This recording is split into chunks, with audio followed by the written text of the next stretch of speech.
social media, lahat may maskara. Takot ipakita ang tunay na katauhan.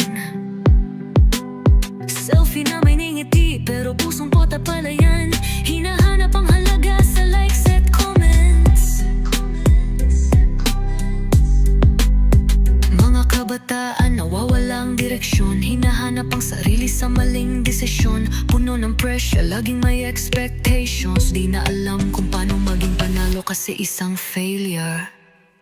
Bakit ganito ang kabataan? Puro pasikatan, takot makita ang kahinaan. Nagtatago sa peking katauhan, mga maling tao ang ginagayahan. Kaya ngayon, ang bansa walang kinabukasan.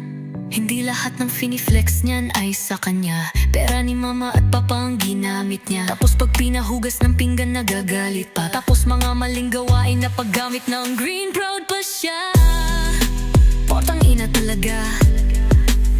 Mga magulang abala sa trabaho, walang oras sa anak kaya't mga ugali nagiging mabaho. Ang kabataan nawawala ang gabay, kaya't ang bansa unti-unting nawawala ang saysay.